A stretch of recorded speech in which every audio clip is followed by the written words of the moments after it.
Hello again, and welcome back to another episode of Aligned Identity. Today's episode is a special one. I had on Brytneigh Allen, who is the owner of Twisted Twigs, a metaphysical shop in Anderson, Indiana, and also my sister. She's been an inspiration in my life. She has so much knowledge and is such a great influence for me, but other people too. She's influenced so many minds and has created a huge community in Anderson, Indiana, and beyond. I hope you guys enjoy. This will be about metaphysical topics, but also stem into personal life and creativity, authenticity, and it's it's one of my favorites. So I hope you all enjoy, and please, as always, remember to like, comment, subscribe, and I appreciate the support, guys. Without you, this channel doesn't grow, and I realize that. So thank you so much. Enjoy the episode. Done all this research and knowledge. It's always been on like the side. Like, when did you start getting into metaphysical and like really go down that? Like in general? Yeah, like when, for instance, like when did you start learning about tinctures? When did you start learning about crystals? When High did you school. start? It was all that time? High school, yeah. And how are you learning about it? Because did you just go to the library and get books? This isn't like age of the internet. Zachary, yes it is. I was in high school in the age of the internet. You punk. So yes, there was. I may have had to ask Jeeves, but the internet was involved. Yeah. In my beginning researching with everything regarding metaphysical. Also, yes, you can go to libraries and get your hands on herbal cookbooks, herbal remedy books, natural medicines. Yeah. And then that was also, believe it or not, the time of YouTube. Believe it or not. Damn. It existed. It was a thing. It certainly wasn't as widespread. Yeah. But there were a lot of practitioners that you could find and follow and learn from. You still had to take things with a grain of salt and do R&D, figure things out yourself. But yeah. Fair enough. It started in high school. Really? And Yeah. then from there you just started, did you actually start making things? Here and there. Okay. So I didn't have money or many resources. So it was a whole lot of planning and preparation. And I would write recipes that I certainly didn't have the ingredients to make. Yeah. I would write recipes for different things, but I couldn't do anything with it. It wasn't until I was in my 20s that I became like an extremely independent thing, right, and started to actually practice and make things and try things and dabble, yeah, if you will, when I was in my 20s, and I was like, I'm going to do what I want. Yeah, you get a little bit of money, you can start putting some things towards your hobbies or, you know, and your it was passions. in my early 20s that like started to become like me and Kinsley, it was like, haha, like wouldn't it be crazy if we opened a metaphysical shop one day? Haha, that'd be crazy. Yeah. Manifestation. It was literally a joke. Like it was. It wasn't even manifestation. It was just every bit of a pipe dream. Yeah. Like there was no way that would ever happen. I mean, the way that I grew up and the way that things were, there was no way that was going to happen. Yeah. Well, you certainly became the first business owner of our family, which is incredible. Obviously, you're intelligent, smart, beautiful, and so knowledgeable in the industry, but I would have never guessed. You know, obviously our big brother, I think, is the one I would have put like on the dartboard. Brandon, start his own business, do something, and you know he had his own businesses. Yeah, but you know what I mean. An entrepreneur of sorts. And that's like you were just said, like our upbringing and stuff like that. There was no influence of that. Like no. Our parents kind of. I don't know if they ever had aspirations to own their own business. I know Bob had like a lottery plan, right? But other than that, I don't remember Mom had any entrepreneurial like spirit. Yeah. Well, See, that's the thing. Yeah. So in a way, yeah. Yeah, right? in a way, Okay, in a so way. in their own very special ways, they did have entrepreneurial spirits. Sure. But insofar as a legitimate business Brick and plan, mortar. for sure, no. Yeah. No, that is not something that we were exposed to or educated about. It's also not something that they seem to cover in school by any means. Yeah, you don't even learn how to balance a checkbook in school anymore. So it's like you're kind of just on your own out in the world figuring that out. Absolutely. One of the last podcast I had with Paul, we talked about that a little bit with like college, and we were talking about college and like making sure you wanted to know what you went into. Otherwise, you're paying $80,000 or whatever. But in high school, all your teachers, like I was explaining, when I told people I didn't want to go to college, people thought, "Oh, you're gonna fail. Like you're gonna be a failure." Oh. I was told that, Okay. you know, and I felt it from people, like that kind of energy of like, "Oh no," you know. But in reality, I think college can be great for people. Like, go to college if that's what you want to do. And I'm sure you can go to business school and learn how to run everything. But even, like, the owner of my business, they didn't go to college. You know, they're not college graduates.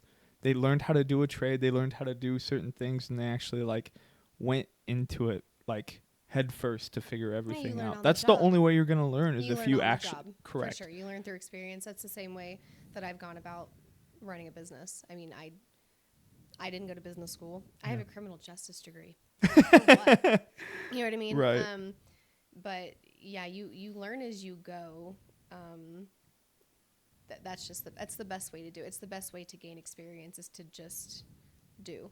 Yeah. And you figure it out. And yeah, I've made plenty of mistakes along the way. Not even mistakes so much as what we call learning opportunities. Yeah. Right? There's a lot that I have learned over time, how to do things right, how to do things better, how to do things more efficiently, effectively, etc. Yeah. Well, your first shop, I mean, I should say first shop, your first location when you first opened, it was a very cute place, but way ahead of its time. You opened up a metaphysical shop in Anderson, Indiana, where people thought you guys were actually like in the worst way to interpret it, witches, you know, like just absolute like darkness people. You know what I mean? And it was really crazy that you guys opened up the shop. I am such a Mr. Brightside. I'm not going to lie. I knew that there were going to be people that were going to be scared. Yeah. And it's mostly a misunderstanding. Absolutely. I know that. People aren't scared because they know what we're doing. People are scared because they don't know what we're doing. Yeah. Right? But I was such a Mr. Brightside where I was like, I know there's a community here. I know there's a market here. I couldn't prove it until I did it, but I knew that it was there, and it very quickly proved true. Yeah.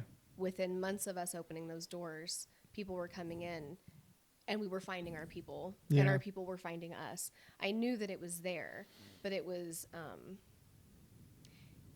it was a difficult process. Yeah, I'm sure. It was. And still, there's people in Anderson that will come in even now, like, oh, I never knew this was here, and I'm like, wow, like that we're going on our 8th year in business. Woo! Or is it 7th? It's got to be 7th. Yeah. I don't know. It's been a long time. Yeah. I think it's 7 because this is like a special year. Yeah, we still have people that are like, oh, I didn't even know that was here and all this. And I'm like, that seems crazy to me. But that's because there was a mountain to climb in getting out there and being accepted. And in the moments that we're not accepted, simply not giving a shit. Yeah. Standing out, being true to yourself. Yeah. We don't have to be accepted. We're accepted by the people that we're supposed to be accepted by. Yeah. That's all there is to it. I don't worry about the people that don't accept us because we're not here for you. Right. That's not why we do what we do. It's not why we're here at all. Yeah. So. How did you kind of transition the store? So like when you started, what was like the first things that you guys were selling? Honestly, just basically everything we sell now, just in a much more condensed manner. Okay. We were making spell oils. We were making all natural body care. We sold crystals. We sold tarot, just on a much smaller scale. Where now we've had the opportunity to expand every one of those lines tenfold. Yeah, hard to have a huge inventory when you really don't have the community built up yet, and like the people coming through. In the space, we were just in this teeny tiny room. Yeah, it was a teeny tiny room. But it was ours. Did you have a bathroom? Yes. Okay. We had one teeny tiny bathroom. Nice. I don't even think we had a closet, like a storage closet. Yeah. But it was what it was supposed to be. Yeah. And it was ours. Like, I can't even tell you how incredible it felt for Kinsley and I for it to just be ours at that time. Gosh. Well, then from there, you guys, obviously, you built your community and things. Mm-hmm. How have you kind of, like, been able to expand that? Was it the bigger store? Is that what kind of helped bring more people in? It was a mixture of things. It was a mixture of, the bigger store, we needed more space. The more important part about that second location is we were allotted the space for a workshop. Yes. Down in the basement, yes. we had a workshop where we could make things. Yeah. So that gave us a glorious opportunity to really expand our handcrafted line, really practice and figure out what we wanted to do, what we wanted to make, how we wanted to present it. And also, that's when we really started to grasp how to use social media to our benefit and to our advantage and to actually get out there. That's when we buckled down and we got our website completely in order. Completely. We were like, we want to be able to take orders, ship orders, do the whole thing. That second location is what really changed everything for us. Yeah. And I attribute a great deal of that, not even to the location because it was right down the street from the first one. Right. But it was the workshop. Our ability to actually create magic in that building is what changed where we were to where we wound up. Gosh. Yeah, you guys created a ton of stuff. I mean, then when you can create more things, you can also expand lines. You can put much more time into like developing new things. And imagine we had notebooks and notebooks and notebooks of ideas, things that we wanted to do, things that we had dreamed of, but didn't have the space, time, or money to do it. Yeah. So, and these are things that slowly build up. You slowly build up the space, you build up the time, you build up the money so that you can actually create these things, make the dreams happen. Yeah. I get it. Damn. The, gosh, I'm just thinking about that time. And like, when you guys moved to that second location, there was something warmer about the place. Oh, yeah. And like, I remember humble beginnings, but I remember going into the first store and I remember like wanting to buy things just to support you, you know, and I didn't quite even understand it. And there is no, for me, I didn't really know how to connect with a lot of it because it was so new to even me. Yeah. You were the literal first one in Anderson, but I could only imagine, I know that there was Gaia in Pendleton, but I wouldn't even consider that necessarily the same avenue that you were going through. No, Connie, that was more Gaia medicinal, right? I mean, she's a goddess. Yeah. She is like somebody that you look up to and you're like, oh gosh, if I could just be half the woman that she is. Yeah. You know what I mean? But yeah, I considered her to be she was a naturalist. She was an herbalist. Yeah. She had so many natural medicines for people to kind of get away from mainstream medicine and pharmaceuticals and things like that. Yeah. She was less full-scale metaphysical and more very much into the herbal side of things. I think that's huge. Yeah, absolutely. I think that's such a market, especially even the conversations that we had last night about like the health industry and things like that. This doctor just tells you to go to that doctor who tells you to go to another doctor because they just can't tell you what's wrong with you. Correct. Because everyone's just, it's a carousel of just mediocrity. Not my problem. Yeah. And it's nice to have someone who's like, you know what? Like, here's a natural remedy that, you know what? And if it doesn't work, it's not like it's a harmful thing. You take a bad drug, you take a like harmful drug, it could kill you. Yeah. If someone misdiagnoses you something, you can literally die. Yep. And it's because it's all so manufactured and it's all just pressed through this machine. It's money. Money. Yeah. But no, that's awesome. Have you considered kind of picking up on that route at all? So here's the thing. I know Gaia closed. Well, it's but like yes and no. We have plans that I can't I know, really dude. talk Should we? about We'll leave that for here. the end. We'll leave I that for can't the really end. talk So you about got to it. stick All around. I can say is we started the shop with dreams and goals of creating natural solutions for people, whether it is magical, whether it's for your mind or your body.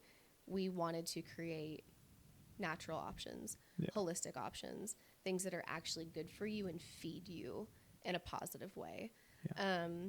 Over the course of time, I'm not going to say we've lost view of that, but other things kind of picked up more. Sure. We met some incredible sources for crystals and stones and things like that. Incredible sources, people that are just wonderful, family owned mining companies.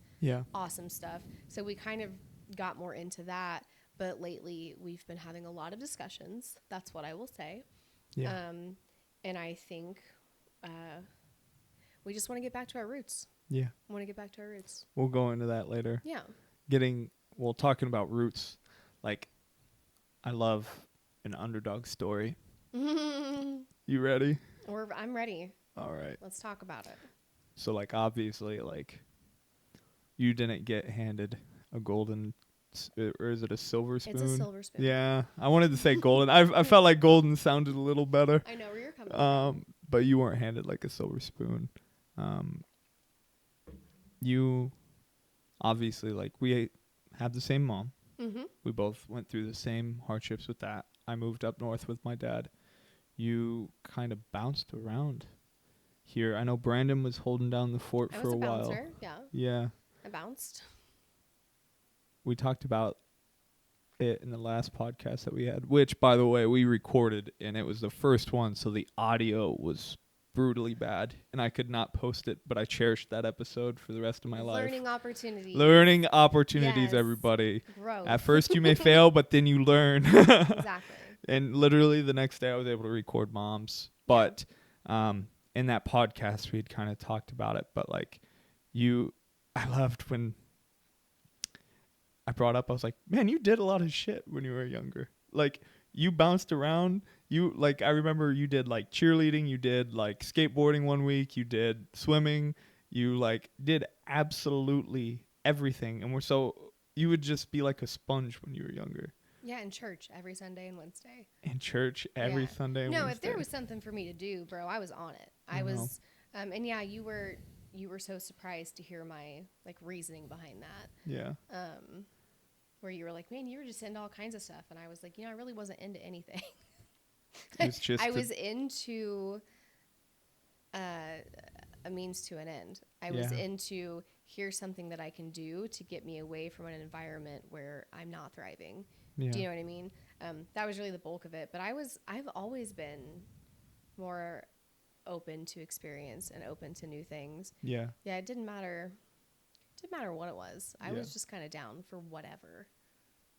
Well, even like, gosh, the Jackass thing, that's hilarious to me. You guys were doing Me and Courtney had the time of our lives. Yes. And I hope Courtney watches this and remembers when we used to play Jackass on Patterson Lane. And it didn't matter. We could be using our bikes, our skateboards, our scooters, what was the thing you put around your ankle and... The skip thing? The skip it? Is that what they're called? I don't know. It was before your time. I remember the concept. No, we used to play Jackass and just purposely fall down and hurt ourselves. Now the skateboarding incident was not purposeful. That was not Jackass. That was a complete and utter accident. We thought we were going to make it down that hill. No, that was Jackass to me. I remember at the top of that hill, I was like, this is fucking ludicrous. Yeah. Could you guys even turn at that point?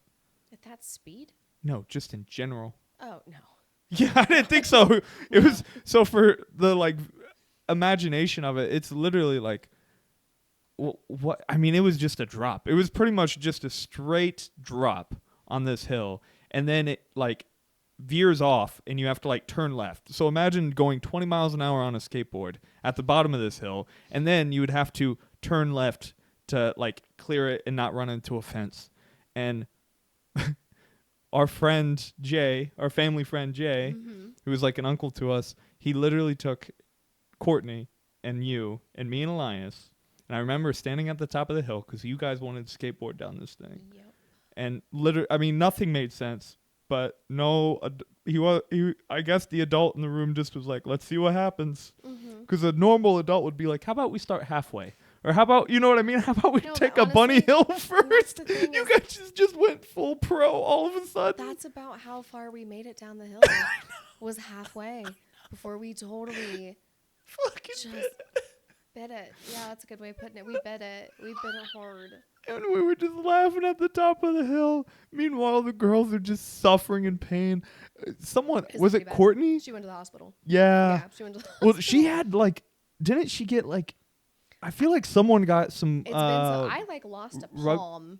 Like we both had road rash.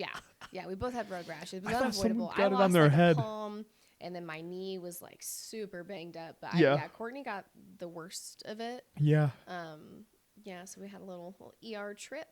Oh gosh, but that just shows how adventurous you are. You were like, let's send it. Yeah, like, I was down for whatever. Yeah. I really was, and that I don't know if that changed when I had Joseph. Yeah. I don't know when that changed. Actually, yes, I think that's precisely when it changed. Everything changed as far as what I was down for and how open I was to the world at large. Yeah. Well, I mean, you told me a little bit about like the church and stuff like that. That situation was wild.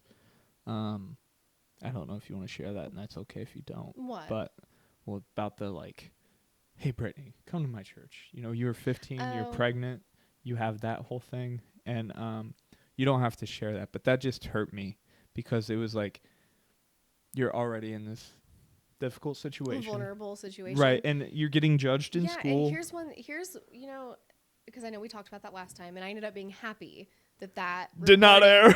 did not air because I Yeah. was like, there's certain things I just wouldn't have actually wanted to talk about if Yeah. you've got this environment where it seems like we're just talking I know. and we're not. Hey, We're yeah, not. yeah, that's the trick. But no, what I will say, I'm going to be Mr. Brightside again. Okay.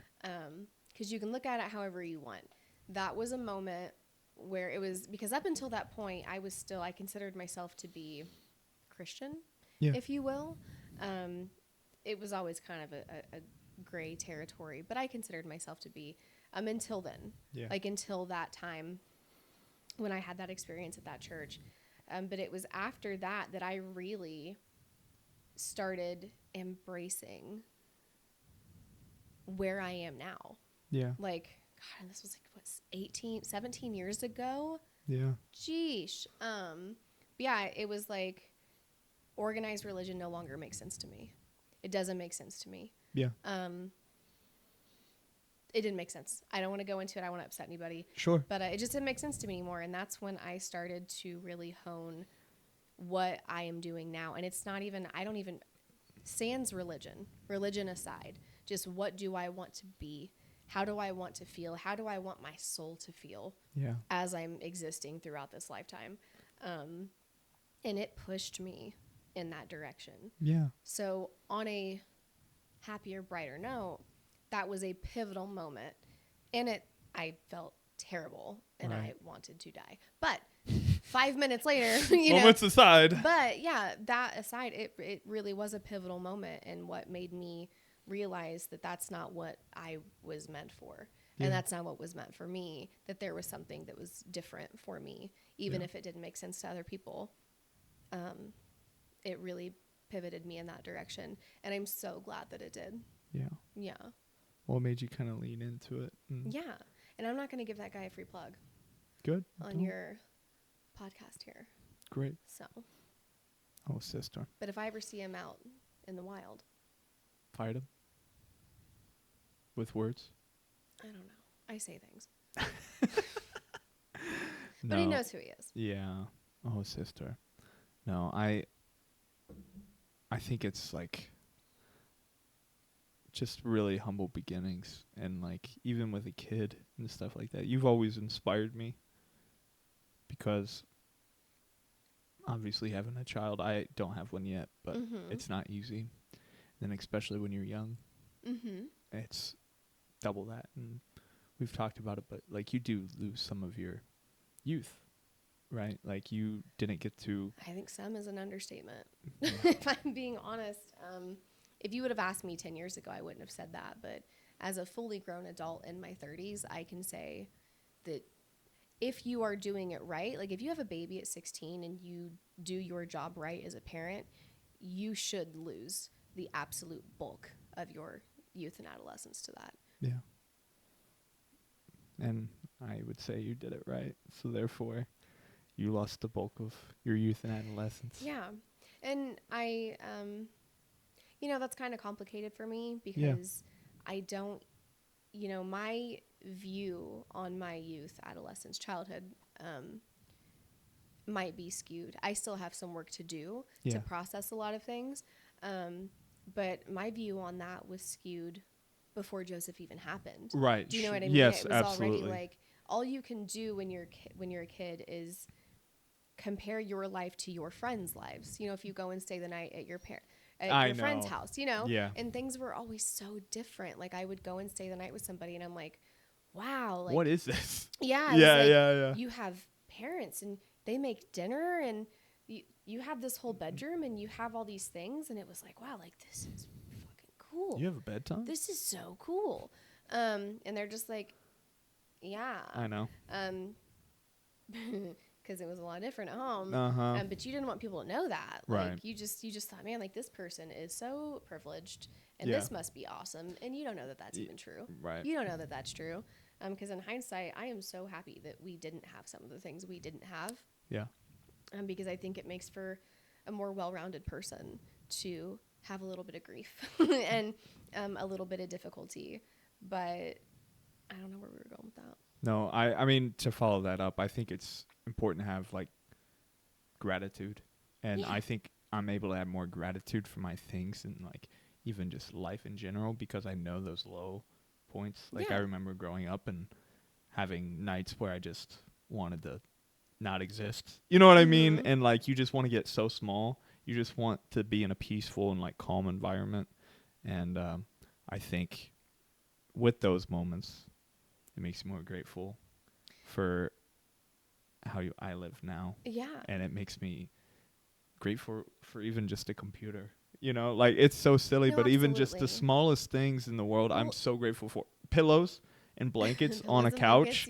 Bro, I kid you not. Like, I mean, it's just one of those things that, like, you would go over to other people's houses and, like. And they had that.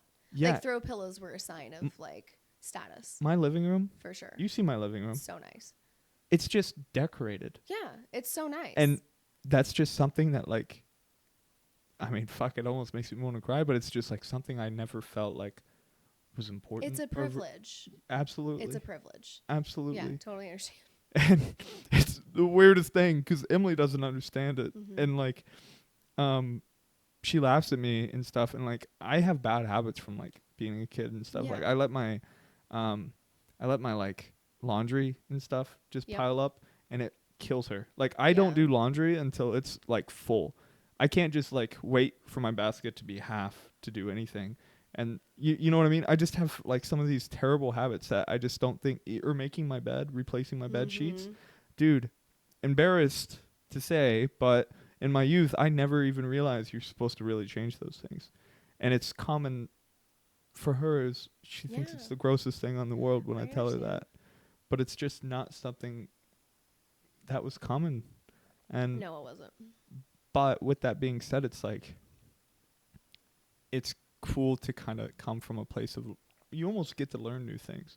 It sounds silly, but you almost get to learn how to live a little differently. And I think it's pretty exciting, and it makes me grateful to not be back in regress. Yeah, you naturally gain an appreciation for the little things. Yeah. Yeah, I think that's exactly what happens. You gain an appreciation for the little things that some people may not even notice. Right. Right.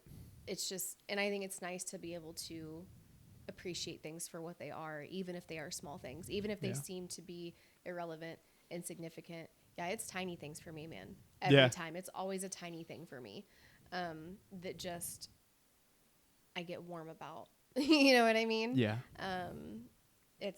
But that's how different perspectives kind of mold people and how they experience life and how they experience the world. Yeah. I don't have sometimes I wish it were easier to process the things that we've been through, but I'm not like regretful that we were given that we were dealt the cards that we were, because I think that's another thing we're capable of, is looking at it on a grand scale and seeing, boy, we had it good. Yeah, absolutely. You know what I mean? Like, we had it good, because you can look at people that don't.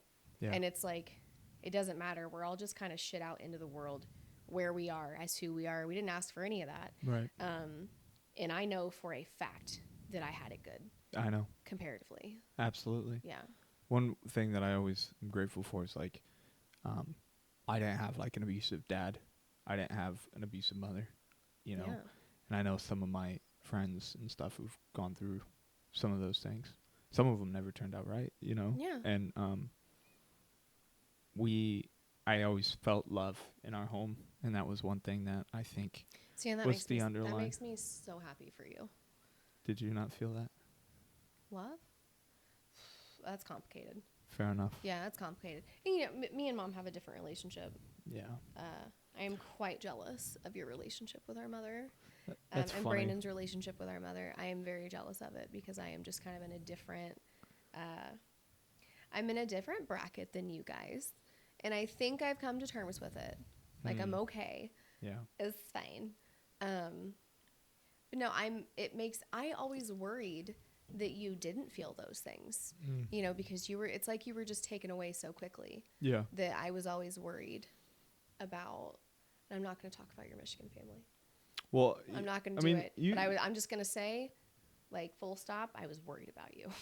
That's all I'm going to say. I was worried about you. Well, I mean, you also know my aunts, and like those wonderful women. I know. Wonderful, warm women. Yeah. I know. And I was very blessed with that. Yeah, that's great, because I never knew what to make of women like that. I know. I really didn't. Like, to this day, sometimes I still struggle with a warm woman.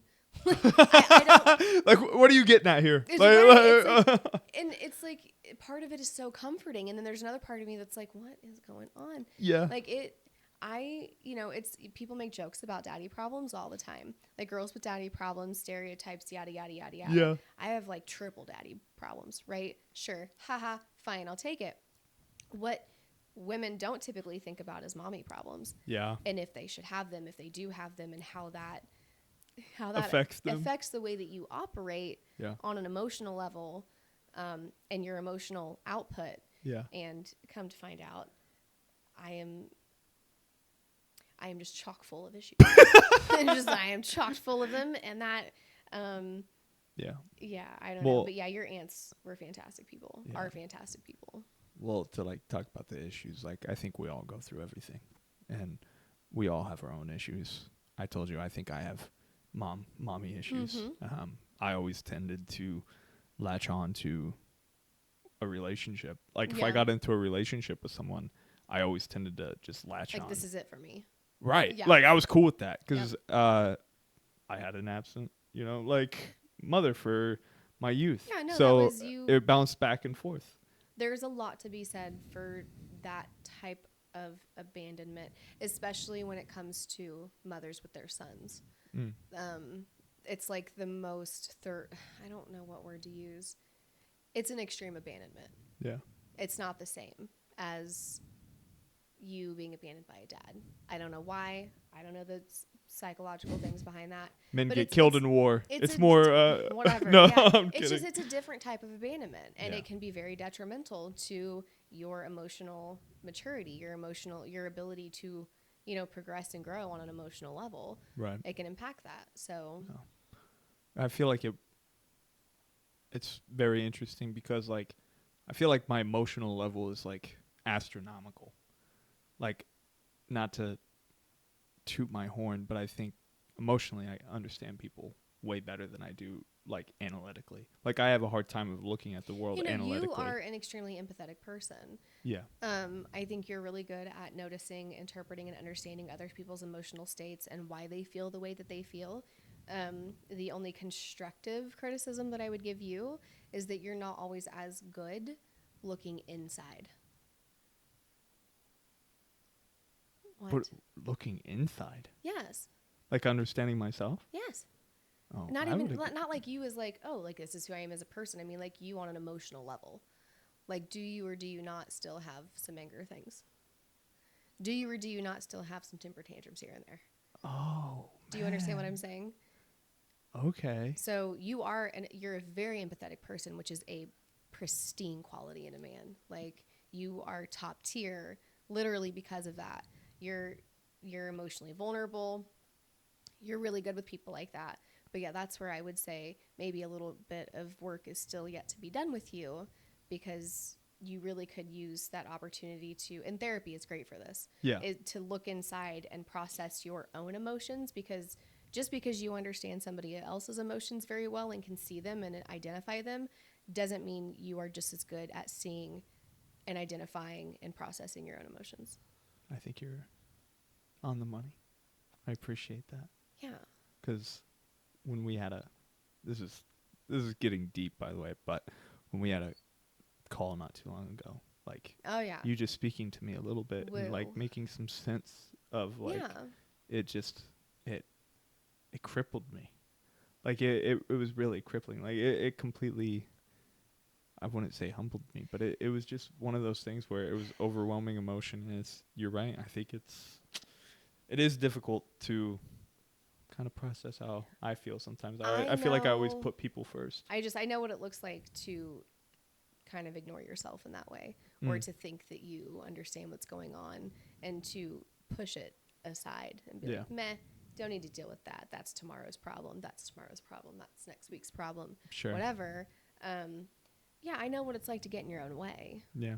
And I've seen you get in your own way. And that whole conversation, which was an absolutely incredible conversation that we had that day on the phone. But it was literally my guttural response to you very much being in your own way and preventing yourself from processing in like a way that's even possible for humans to process. Yeah. You were getting in your own way. Yeah, absolutely. But like I said, you are the type, if you see somebody else getting in their own way, you're like, hey. I know. Hey, you're getting in your own way. That's so true. What are you doing? Yeah. But it's really hard to catch yourself Well, when you're getting in your own way. I think that's another thing that comes from like some hardships where it's just like, I know I've been through some things, so it's like, I know I'll get through whatever. So it's like, just back burner. You know what I mean? Like, it's just one of those things that I just keep pushing down. But because I know I'll make it through. I'm strong enough. I'll take care of it. But it's a lot. Yeah, on our uncut version of this, I said, watch your words. I said, watch your words. Watch your words. And just watch your words. No. You have to be careful what you say. Yeah. Because things just bite in a weird way. They come back and just bite us. I agree. Yeah, but that whole I'm stronger. I'm too disciplined. I'm too, I'm different. Yeah. It's like, yeah, hopefully. right. But watch your mouth. But it'll come back. Yeah, I mean, because it can come back to bite you. And we'd all like to think that we're too strong. We're too disciplined. I wouldn't fall for that. So you know that we come from a relatively small town. Right. Cincinnati's huge. This place is comparatively so great. Cincinnati. Oh, you love it. Yeah. I hate this place, but it's great. Like, it you is hate cool. You hate the like. You just are not a big city person. No, I get that. No, and it's for a variety of reasons. I think it's mostly a people thing. Sure. There are a lot of people. There are. I'm not a huge fan of people are fine. It's not like the type of people. It's just there's so many people. Yeah. Anyways, so Cincinnati's huge, but we come from a relatively small town.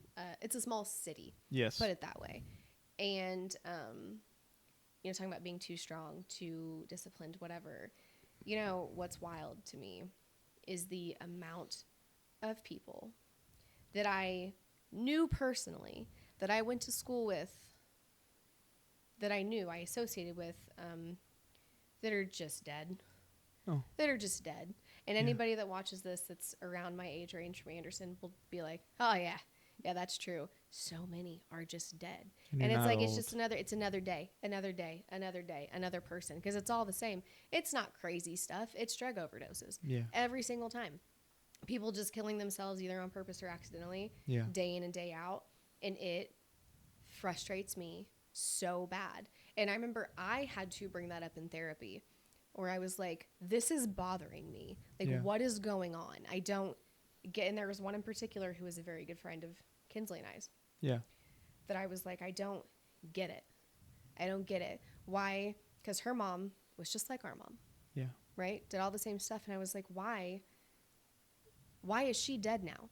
Why did she go down that path and follow exactly in those footsteps? And why did I watch my mom and then go, no, like The I'm polar going opposite. the exact opposite direction, because I never, ever want to experience what this feeling is on a personal level again. Yeah. And I talked to you about that. Yeah. Yeah. Yeah. The lizard brain, though, you know, there's a lot of nature versus nurture that goes into it, but just watching people fall off every day in our town, which is not a big place. No. It's not huge. Every single passing is felt by many because there's not that many people. Right. And it just I don't know. It hurts. Yeah. It's weird. Well, It's weird. I mean, it's part of the community too, and like, it does suck to see, like, because you probably remember them in that youth, right? Like, you probably haven't seen X person in a while. It's like yes and no. So most of the people that I did know personally, there was a point where I was like, yeah, we're not hanging out anymore, because you just can't watch somebody suffer. You can't watch somebody abuse themselves and hurt themselves and refuse to help themselves. Yeah. It hurts you as somebody who cares, as somebody who is empathetic, as somebody who sees them and loves them. Yeah. You can't watch somebody do that. Yeah. I mean, you know, you just can't. It's not good for you. Yeah. And it doesn't help them at all either. Absolutely. And there's always, it's so funny, I don't take Facebook friends that seriously. I just realized it. So you know how sometimes it'll just like phase out people? You've got like 700 friends, but you see like 8 different people's stuff. Right. So the other day I looked at my thing and I was like, man, I literally have like 800 friends. This is ridiculous. Yeah. There's no reason I need all these people. So I like opened up my timeline more to see like more things. And I was immediately like, oh man, unfriend. Yeah. Unfriend. right. Like, because anytime people talk shit about Anderson incessantly, like basically everybody's a crackhead, everybody's a meth head, fuck Anderson, it's a hellhole. Yeah. I will unfriend you so fast because I'm like, am I allowed to cuss? Yes. I didn't ask you. Okay. Yeah. Well, because I'm like, fuck you. Yeah, no. I'm like, either contribute to society or like get out of Dodge. Yeah. Nobody cares. Like figure it. And that's why I hate when people talk about it, because I never speak negatively about Anderson, not because it's a great place.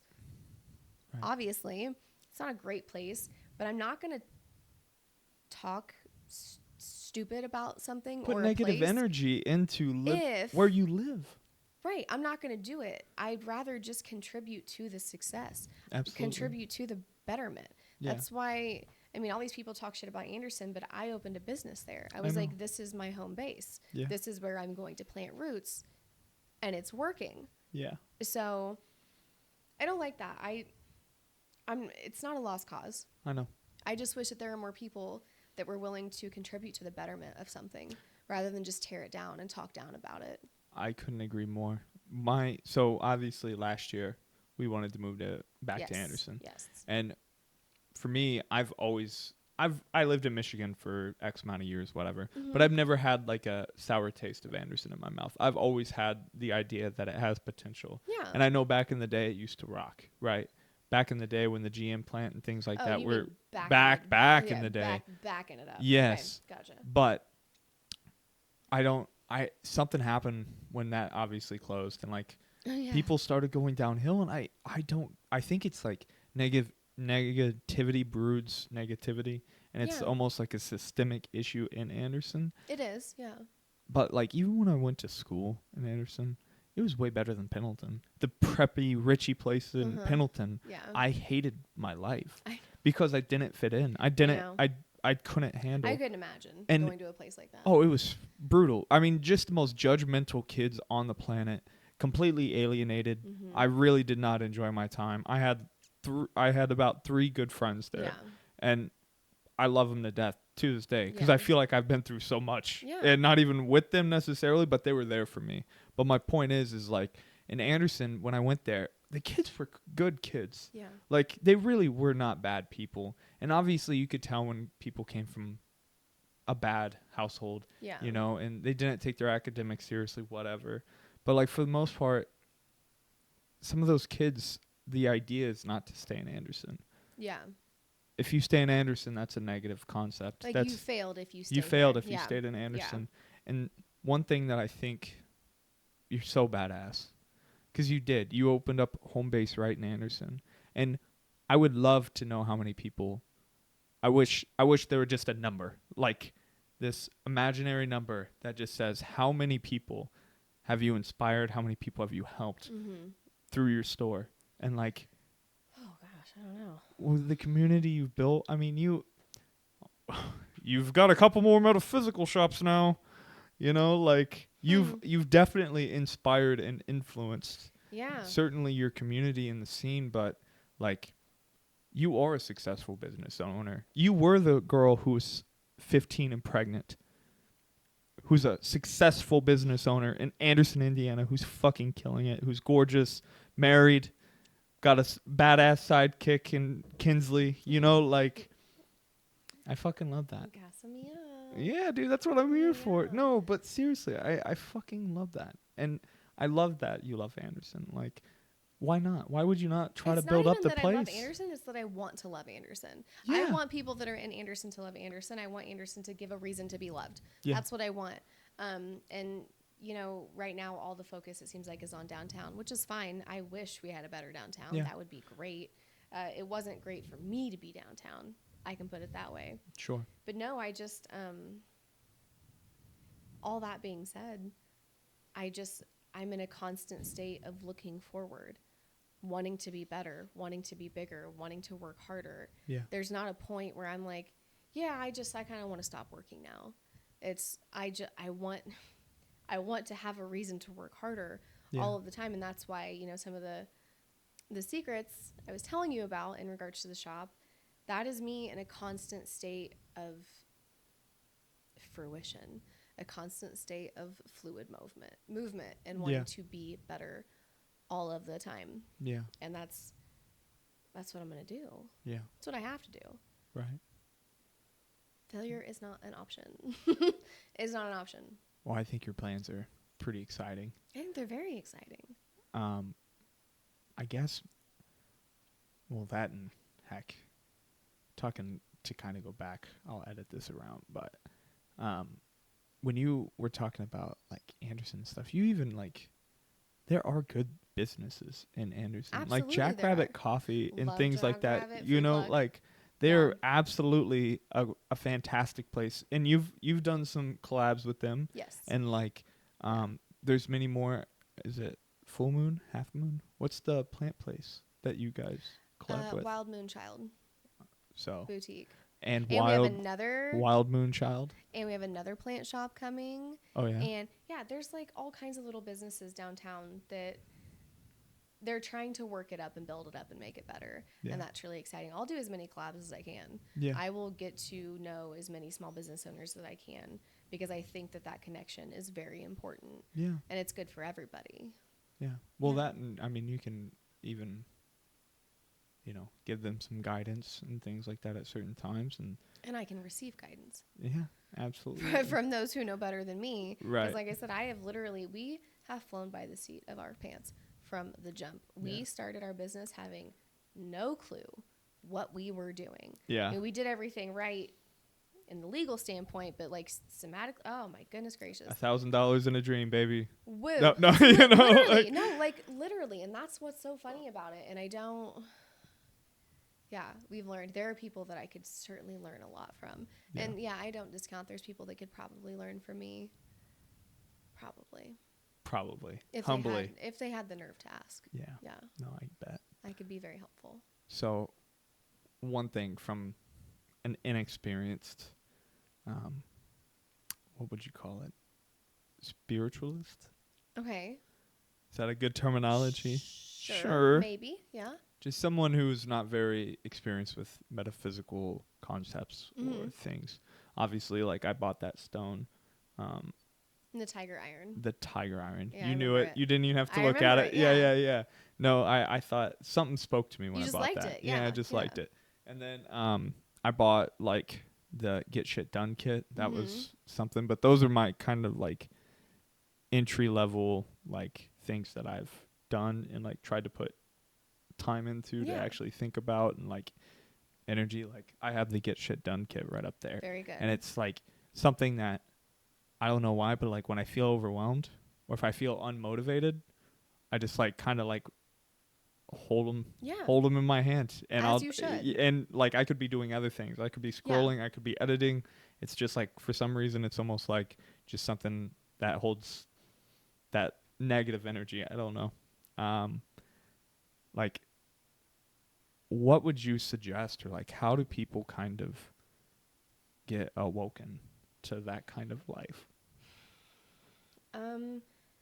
There isn't one good answer for that. Sure. Usually there is a moment. Yeah. Or a collection of moments. Basically, typically, what I found from talking with customers is there is a falling out somewhere. Yeah. It doesn't always have to be religiously either. It can literally be a mental, emotional, physical thing. There's some type of falling out that takes place where people start questioning and people start wanting to know more, wanting to feel more, wanting to experience more, and that is what leads them to us. It's not... no two people have the same defining moment. Sure. Right? But there is something that leads them to saying, I feel like there's more. Yeah. I feel like there's more, and I want to learn about it.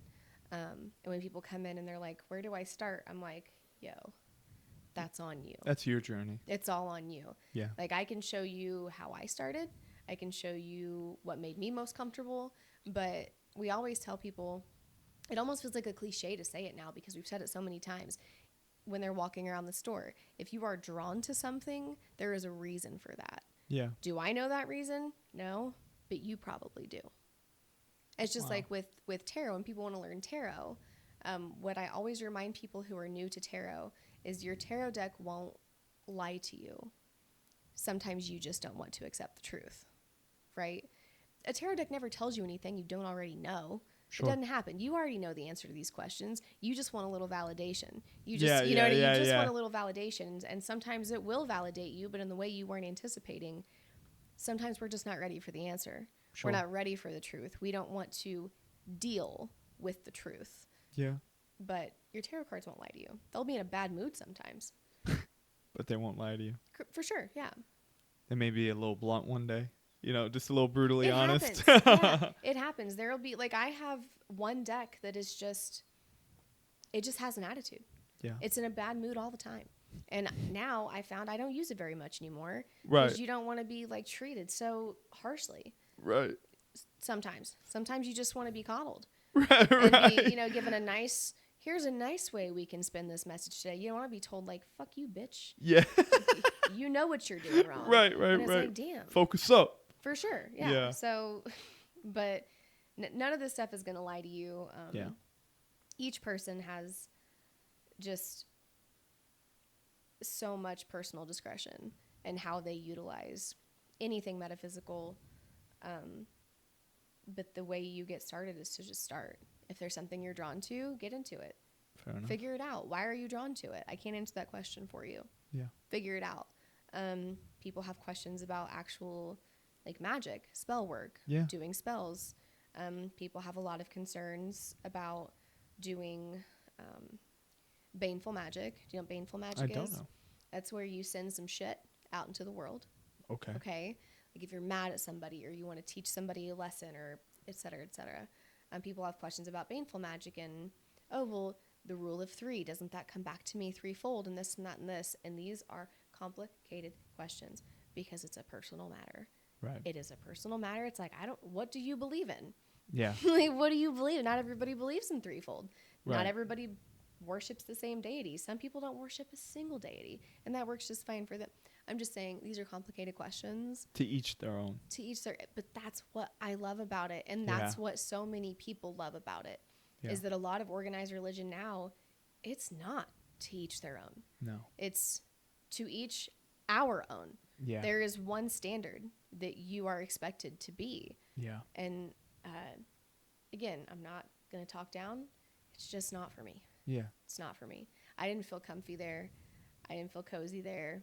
Yeah. I'm cozy where I am. Yeah. And I've watched so many other people become cozy with just the idea that coming into the shop, that they are completely and utterly accepted. Yeah. Like they can say anything and they know that they will receive no judgment whatsoever. They're just accepted. Yeah. That's all. I mean, we've always been about that. Like if you accept us for who we are, we know that's asking a lot this day and age. Right. But if you accept us, you're in. We accept you. Do you need to take a nap? We have a couch. Like whatever the case may be, like you are completely and wholly welcome, accepted, free, whatever. I love how much discretion is involved in metaphysical work and in witchcraft and everything like that. Yeah. No, it's very unique, and kind of what you were explaining. I like that idea in a way.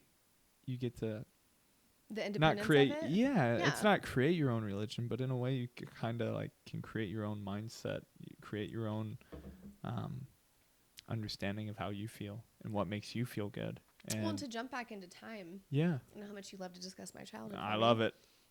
So you are younger than me. Right. 7 years. 7 years. Birthday today, by the way. Yes. Happy birthday. It's Zachary's birthday. 23. Okay. That's funny. Anyways, I'm not going to out you right now, but you did mention that you're not aging beyond today. Mm-hmm. Yeah. 26 forever. Anyways, when you were a kid, your outlet, your go-to, the thing that you dove into to get away from whatever was? Video games. Exactly. That was not my thing. I have never been into video games. I drew the line at Guitar Hero. You kind of were I was so good. Animal. But so good at that. That is the extent of it. You give me anything else, I lose, I die, I'm awful. It's not my thing. So when I was a kid, my getaway, my outlet, my thing that I did to get away from other things was I went outside. Yeah. I climbed trees. I swam in ponds. I messed around in the cornfields. I remember that at one point, Mamaw had got mad at me because I got bit by a field mouse. And she was like, "You're going to get rabies." And I was like, it loved me. Yeah. It loved me. I've never been convinced that an animal can't love me. But anyways, even I was my outside. Murph. I was outside. If there was a tree, I would climb it. I would figure it out. Yeah. You probably remember me climbing onto the roof and jumping onto the trampoline. Yeah, I remember that. I was outside. I was barefoot. I was outside. Yeah. That was my thing. That nature was my outlet. I would braid corn husks. I would do whatever, man. I would do whatever as long as I was outside and it was between like March and November, I was in it. Like that was my thing. And I think that's where my innate appreciation for outside, from the earth, from the ground, nature, from grass, from tree, nature in general, I think that's where it came from. Yeah. Is that was my safe space. In the house was never my safe space. Right. But I could go outside and be alone with nature, and I felt so happy there. Nature, if I could find animals, if I could find some kittens, field mice, whatever the case was, if I could find an animal to hang out with, that's what I was doing. Yeah. And I was doing it outside as barefoot as possible. I think that's where, and I dig for rocks all the time. Oh, really? Yeah, I would dig for rocks constantly, especially over by like the ponds and stuff. Yeah. Because you would find things there. Cool ones. Sometimes you could get really lucky and find like crystal ones. Yeah. And I think that's where it all started. I just had a very dear appreciation and love for nature and what it provided to me. The sense of safety that I felt being in nature. It made sense to me. Yeah. So I think, like, looking back in hindsight, I think that's where that came from with me, because to this day, my practice is very much based in earth. Yeah. Like, I utilize the elements all of the time. Earth is like, I'm an earth sign, but it's my thing. Yeah. Like, it's what I work with. Yeah. More often than not. And yeah, I think that there are webs that are interconnected there. Yeah. Yeah. Absolutely. Well, you started making so many other products and stuff like that. And one thing is like, nothing is one of those manufactured pieces of crap that you buy at the store. Never. Everything that you have is completely natural. Yeah. It's all like useful things from the earth. Like, and I would call it, so it's like organic, right? It's not like you're not going to get a random coloring from red 19, or you know what I mean? Like, you know what I'm saying though? Poison. And like, no, yeah, absolutely not. And we feed that through our body all the time. And yeah, well, what's the point? If we're not going to do it the right way, I don't know what the point of doing it is. Right. You're not in it to make manufactured goods. No. You're in it to make like whole goods, like from the earth. Helpful and healthy products. Right. Yeah. Like both of the like I make 2-3 face washes right now. Yeah. You can literally eat them and nothing will happen to you. It will taste bad. You tried it? No, I'm kidding. No, but you know all the things that go into it. You can eat it. Right. You can literally eat it. And you will be fine because it is that natural. There's no preservatives in it. The only processing happens with my hands in my workshop. Yeah, like it's a beautiful thing. Yeah. You can't say that about many skincare products in any of the large industries. Any market. Yeah. No, I totally get that. But to make sure that it's done right, sometimes it's hard to make things clean and healthy and also effective. But effectiveness is my biggest thing. Just like the face wash I showed you upstairs today. I use my own products. Right. Why the hell would I not? Right. How am I going to make a product and sell it to someone and be like, yeah, it works. I would know, but I think it works. No, I want to be able to say, I use this. This is my results. Right. This is how I use it. This is how it makes me feel. This is how it works for me. Yeah.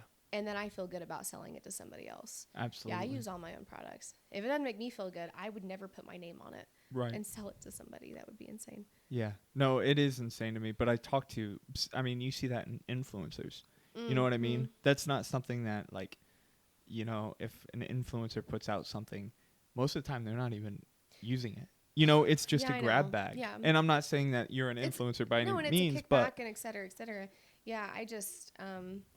I've had testimonials from people over the years that I've been doing this. And I've heard so many different problems that people have. I've had some people that will tell me specific issues that they have. And after that, if I don't have something to help them with that, I will sit down. I will go to the drawing board and I will sit down and figure out how can I formulate a product that will help this specific person with this specific thing. Yeah. I've done that several times and then come to find out tons of people have this same issue, but they don't talk about it. They didn't know who to ask. But then this product's available and they're like, wow, I've been looking for this. And then they try it and it works. And then that's how you get repeat customers. That's how you get people to trust your process and trust the work and energy that you put into things is by making things that work. And even if you have to make it personalized, I have a couple customers that they like one of our products, but they're allergic to one thing in it, or they have an issue with one thing in it. And I'm like, I can fix that. Yeah. No problem. This will be just for you, only for you. And I can make it over and over and over again. Yeah. I have recipes saved in my book that just have like a customer's name. Yeah. The special order. Yeah. Yeah. This is, if Debbie comes in and says, I need my stuff, I just go to my book, I open it to Debbie. There's her recipe for her thing that she needs. Oh, so, Brytneigh. What? That's so endearing. It's good business. It is good business, but it's also like just shows your heart and like customer care. Well, you didn't start. One thing that I think is important to understand, you didn't start your business for the idea of wealth. You started it strictly from passion. I don't know that I would have believed you. Right, at the time. If you would have told me like, hey, one day you're going to make money doing this, I would have been like, huh, that's funny. And it's still very humble. Right. And Well, still very humble.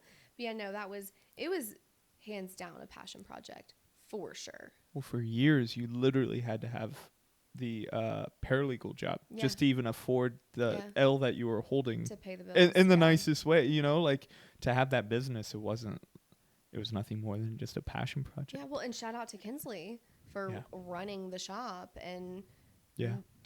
like taking care of business so Right. that I could work otherwise and pay the bills for the shop. Yeah. Like, yeah, it was years, and I've had discussions about that with people lately because there's another local business owner who's kind of been going through the same thing. Yeah. It is exhausting Yeah. to work full time. Because if you are a small business owner, you're a full-time business owner. Doesn't matter if you have another job. Doesn't matter if you're door dashing at night. You are always a full-time business owner. Yeah. And it is exhausting. Sure. And it can, like, I can't even tell you the level of exhaustion when you are a full-time business owner and you're working to actually pay the bills, because small businesses don't typically pay bills up front. Right. And then you're a mom. And then you have, you know what I mean? Like, it's so much to do. So, yeah, shout out to Kinsley for holding down that witchy fort Yeah. the way that she did. Well, she's your ride or die, man. I know. She's a blessing. That's my lady. Yeah. I would die for her. It just speaks volumes, though, like the amount of effort and work.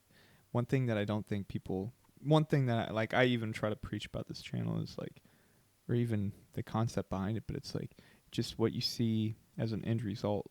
It doesn't mean it started that way. No. There's a lot of struggles in between that. Just because like I'm fit now doesn't mean that like this happened in a week. No, or just, you know what I mean? Yeah. They say that consistency is key, and there's a reason for that. Yeah. Yeah. And that's what gets hard for a lot of people, whether it's working out, whether it's making a dream come true, whether it's going to school. Consistency truly is key.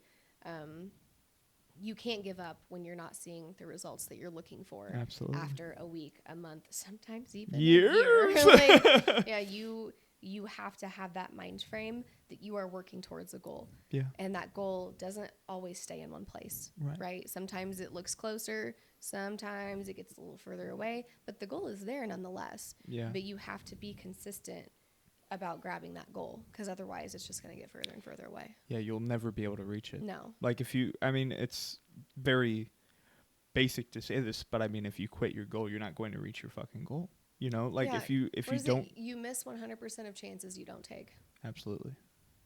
Huzzah. Huzzah. What a banger. Out of left field. I think that's a Larry Bird quote, but I think it's shots. But anyways, point is, that's a wonderful quote, and it's absolutely true if you never open up your shop in the first place. One thing that I was listening to, this is a while back, but it was talking about procrastination. Mm-hmm. And part of procrastination can be, I want to make this perfect. I want to make sure that this is absolutely flawless. Yeah. This shop has to be a full oiled running machine before, and I'm going to, I need these cabinets, I need these stones, I need this, I need that, I need this product before I can release it. And literally, you have to fucking start, even with this podcast, Yeah, I don't know. I think that's one thing about me and Kinsley that I consider like superhuman. Oh, yeah? Yeah, because there's no one saying that we have exactly the things that we wanted or exactly the displays we wanted. But you know what we did do? We made the things that we have perfect. I agree with that. Do you know what I'm saying? I agree with that. Like, obviously, if we had... You optimized with what you had. For sure. If we had all the money in the world... Girl. That shop would be a whole nother ball game. Right. But we had what we had, and we said, sprinkle, sprinkle, and made it exactly what it's supposed to be for the time being. Yeah, we're like kind of superhuman in that way. There's not a time that we come unprepared. There's not a time that we, even when, and that's what's funny is even when we think we're slacking and we are not doing enough, we're not working hard enough, we'll have people come in and say, wow, this is the most beautiful shop I've ever seen in my life. And we're like, psh, we're perfectionists. Yeah. Both of us. Yeah. And we will drive ourselves crazy sometimes trying to make sure that it is perfect. But it's a superhuman power that not everybody has. Yeah. It is a miracle that Kinsley and I found each other in this world. And to be in the same city, be in the same place, become friends. We are a force. And I know that. Yeah. And that, like, that's why I have to often keep, and even when it comes to Kinsley, because we're very different people. It's funny. We're like soulmates and stuff. Right. Totally. We couldn't be personality wise any more opposite than we are. Yeah. Right. And it works that way. It is a yin and a yang. It is a give and a take 100% of the time. Full stop with me and Kinsley. We could not be any different, but it's like this weird superpower that comes together, and it's like it just melds into this thing and it works. I don't know, but yeah, we're both perfectionists in similar and in different ways. Yeah.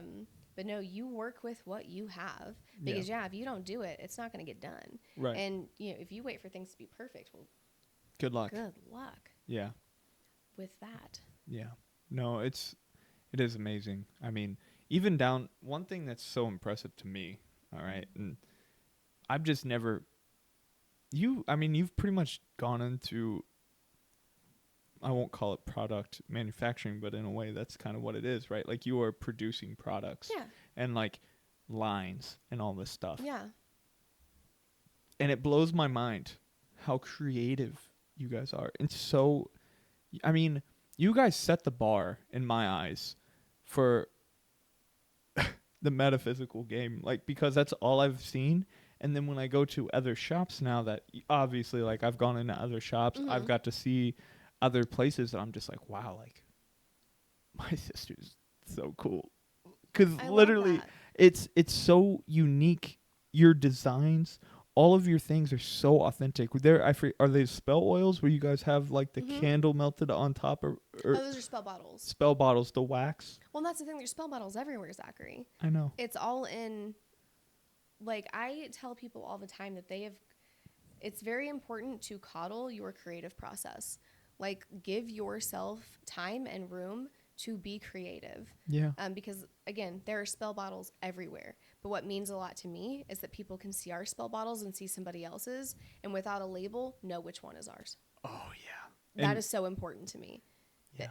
Hello. That's presentation. That's what that is. I don't want to call it branding. It's presentation is what it is. I mean, it's effort. It's important. It's conscious, like, absolutely improvement. I mean, really, it's just nothing short of, like, God, the product of you guys. Well, and I love that. Because that's the absolute best compliment that you can pay us when coming into the shop is this is so unique. Yeah. Me and Kinsley travel. We always check out other metaphysical shops. Of course, yeah. Always. As a matter of fact, there's one not far from here that I wanted to go check, but they're closed on Mondays. Oh, yeah, brutal. I was like, of course it is. Yeah, we check out other metaphysical shops, and I am here to tell you that there is nothing more frustrating for us when we travel and visit shops than a manufactured metaphysical shop. Okay. And I will do this all day. Yeah. Manufactured. You can find this anywhere. You will find this anywhere. This is on Amazon. That's from Temu. Here's this, here's that. I don't care how cheap your shit is.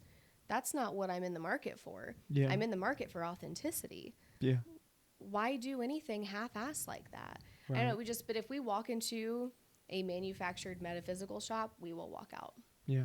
Say, hey, it was nice to meet you. Yeah. But then you walk into another shop that you can tell love. It just warms you. Love, effort, creativity has been just poured into this place. It's authentic. Authentic. We made a really good connection with a lady in I think it was Louisville. I think it was Kentucky. Mm-hmm. We walked into her shop and it was just absolutely beautiful.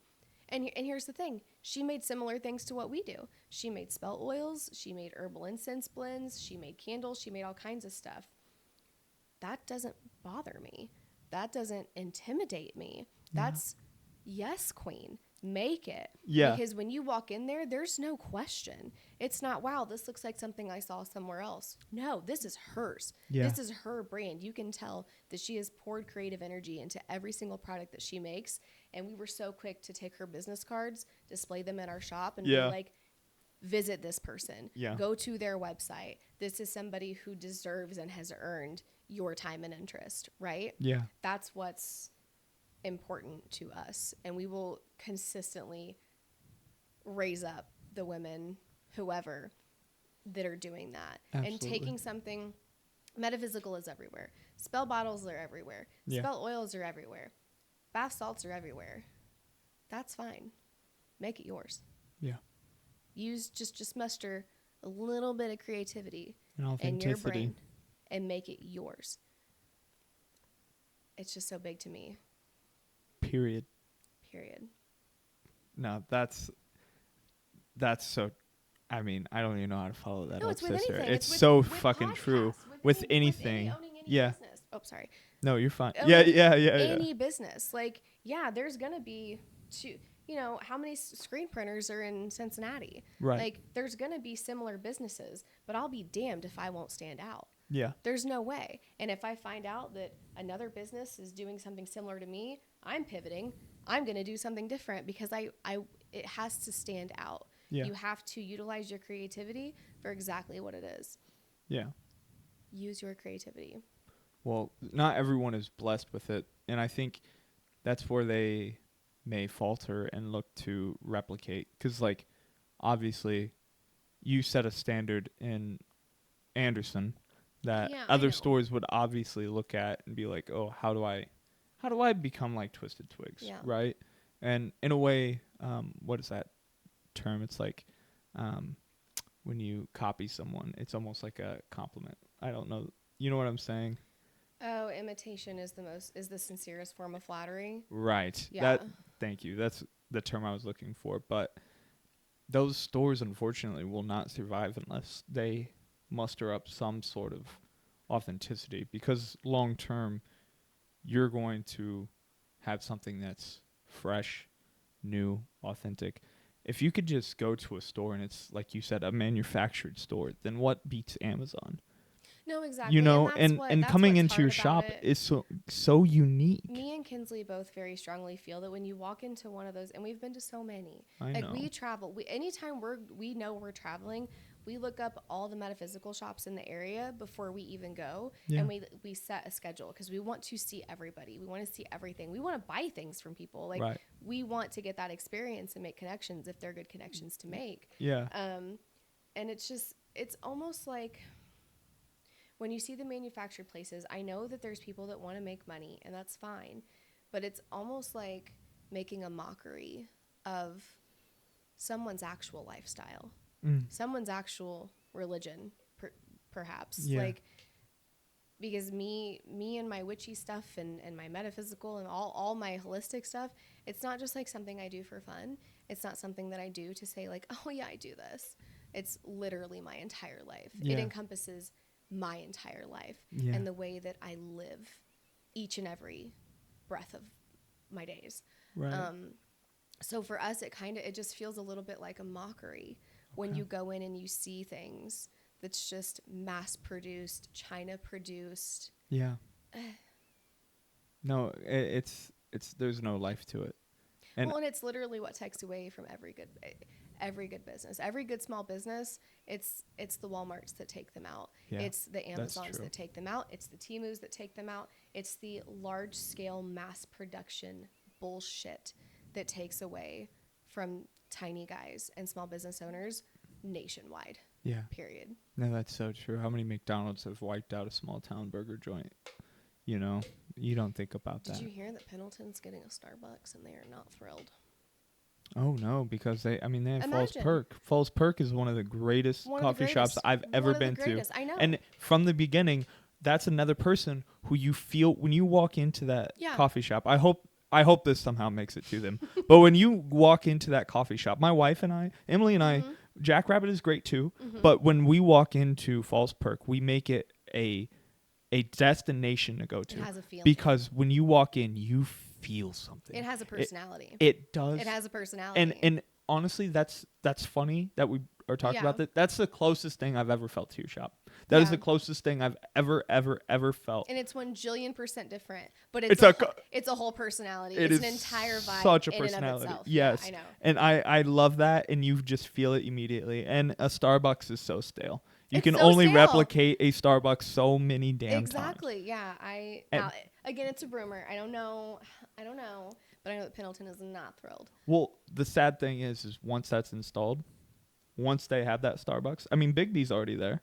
That's true. So once they have that Starbucks, all these upset people. There's a new little bagel place downtown that I don't know if they sell. It's the old coffee. Yes. The old King Han place. Yeah, it's a bagel place. I don't know if they sell coffee. I assume they probably do because bagels without coffee, what's that? But anyways, yeah. No, I think that's a very good point to make and a sad point.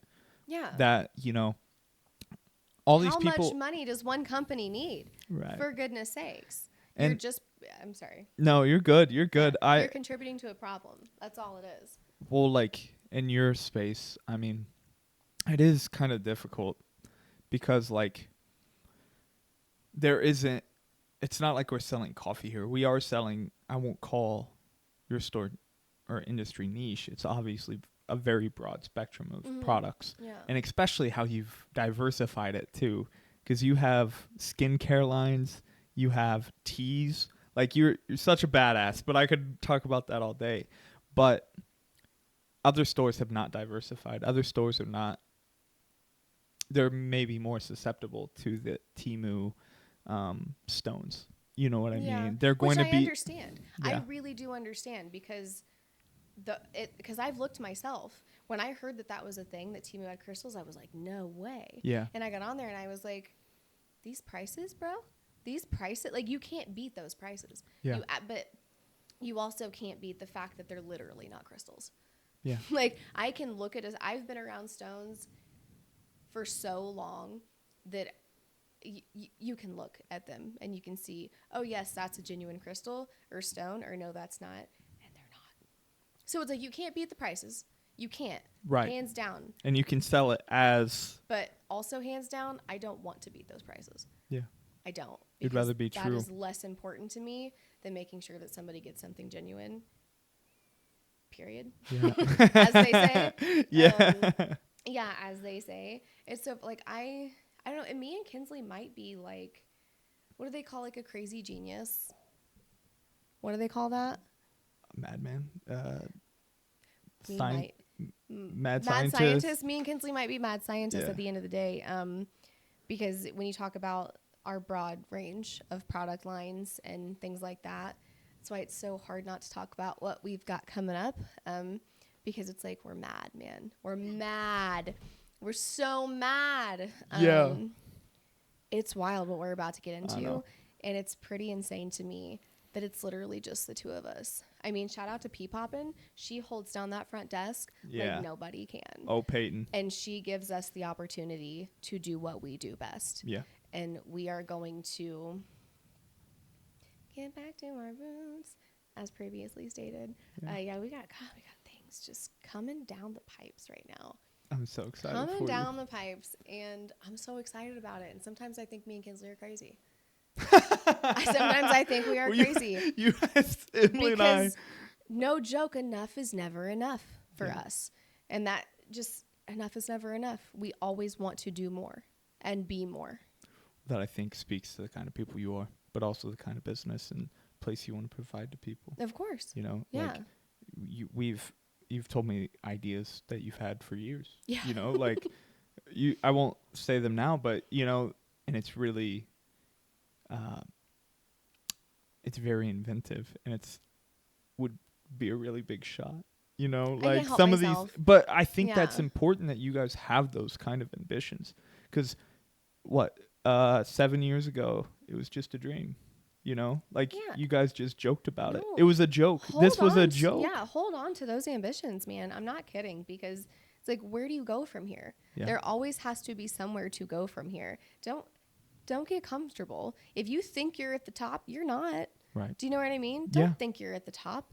Always have a plan to continue moving forward and moving up the ladder, even if the ladder is your own. Right. It doesn't have to be somebody else's ladder. I am literally on my own ladder, and I'm never high enough. Yeah. That's just, I'm mad. I'm mad. And my son calls me out all the time. Like, he tells me, like, I hope I never meet somebody that works as hard as you. Like, I don't understand how you work so hard and you still come home and have time to, like, tell me what to do. Oh. And, like, clean the house and want to do more things. He's very impressed by that. And he just, sometimes he does not understand my work ethic. Yeah. He's like, I don't know where it comes from. I'm like, me either. Yeah. I am unhinged. I'm unhinged. And I'm okay with that because I am just in a constant state of wondering how I can be better than I was yesterday. And that is a huge struggle. Understandably, not just for me, for a lot of people. Yeah. And that's why you can't just tell people that. Well, just be better than you were yesterday. That's easier said than done. Yeah. That is something that is you have to be conscious to that. Absolutely. You have to be really trying. You need to be properly medicated, etc. Yeah. Like, you can't just tell somebody be better. Well, fuck you, you be better. Yeah. Be better be better in what your idea of better is for you, not what other people's idea of better is. Yeah. So. No, that's beautifully spoken. I think it's important to continue to grow, and sometimes being better is just sometimes learning from a bad experience, sometimes learning from hard things too. It's not always like a positive, like, oh, I learned that this works, or, you know, I learned how to make more money. Yeah. Sometimes it's, oh, I learned that I'm in a bad relationship. Sometimes I learn I'm not nice to myself. Been there, done that. You know? Mm-hmm. Yeah. And gosh, I am so proud of you and the community you've built and You are so the stuff sweet. you've done. No, Sometimes you I cannot stop stand it. how sweet you are as a human being.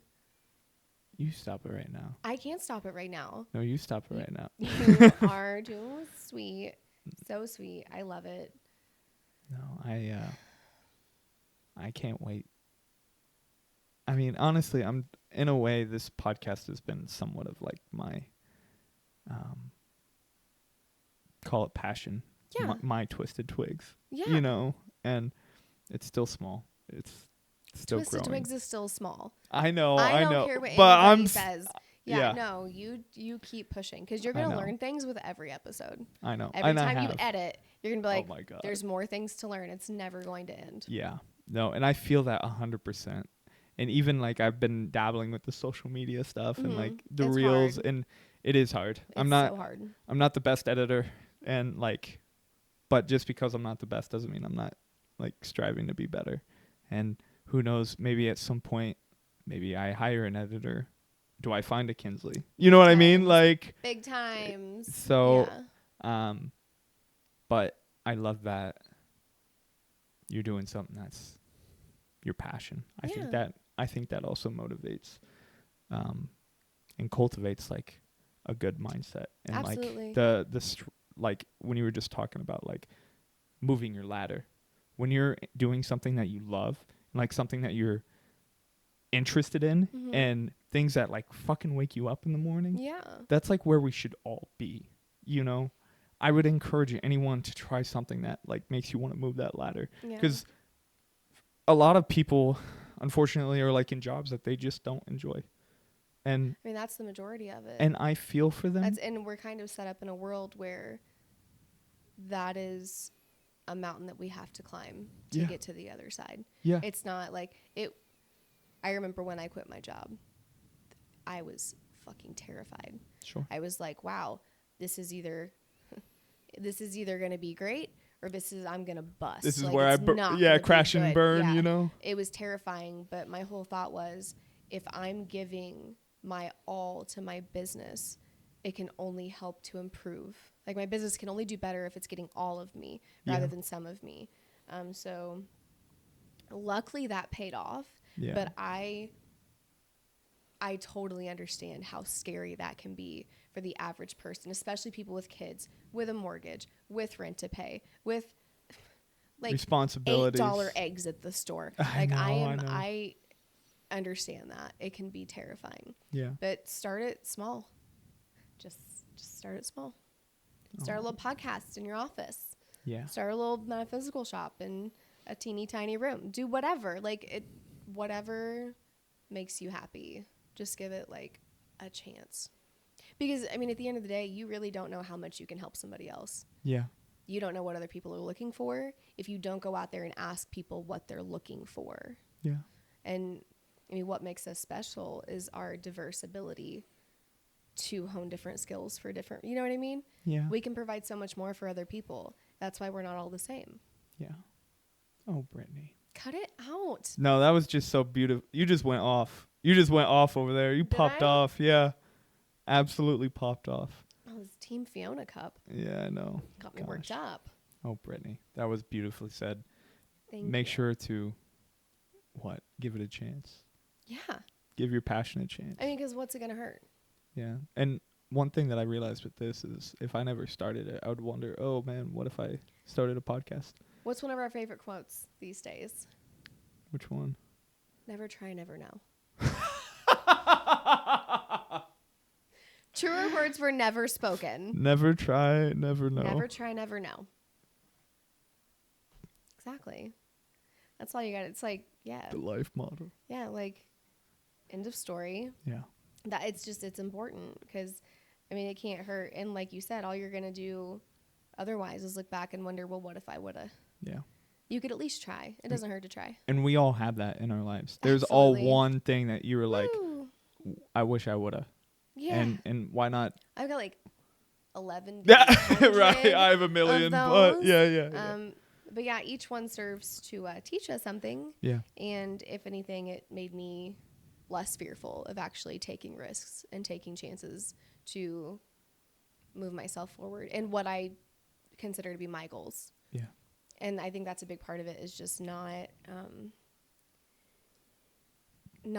giving a fuck what other people think comes with age. I am still like where our mother stands.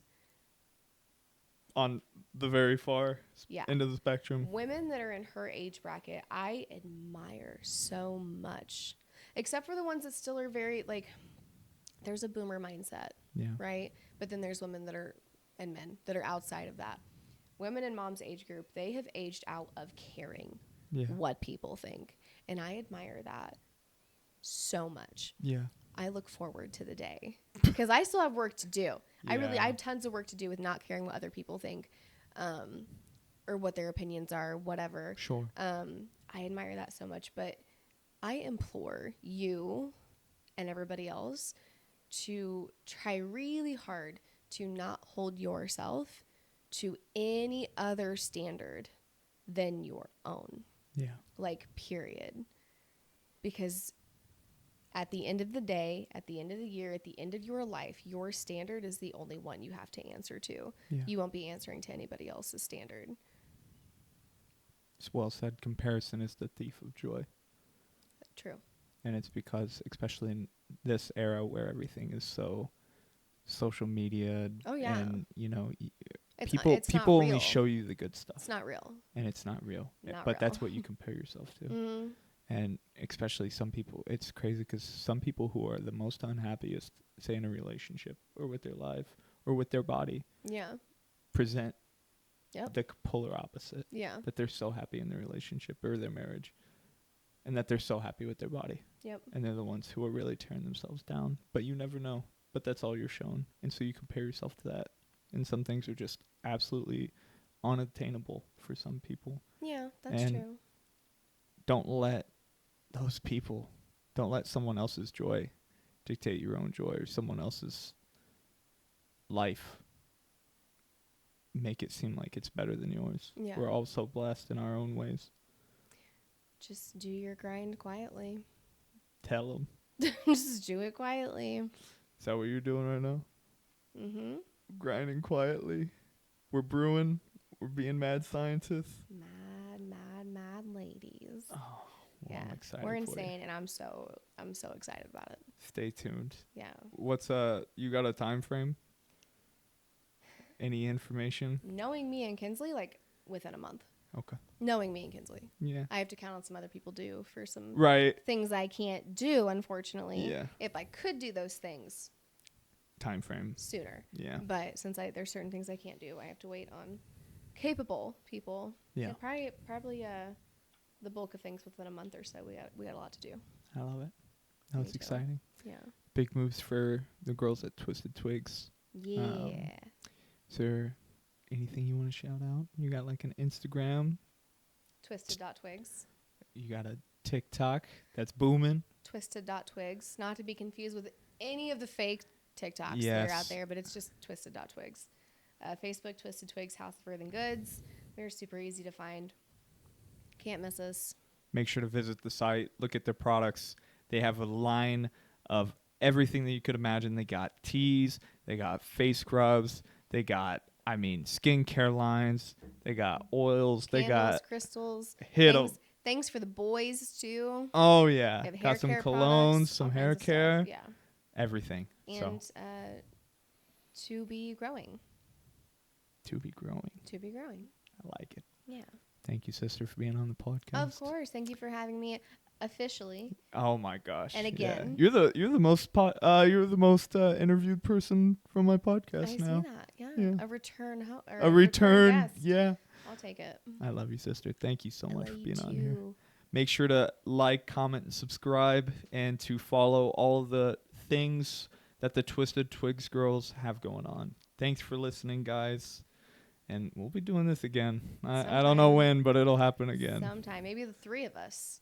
Oh, I'm down. Maybe the Sibs. That'll be another. Oh, gosh. All right. That'll be a banger. Yeah. But anyway, stay tuned. Thanks for watching and listening. Peace.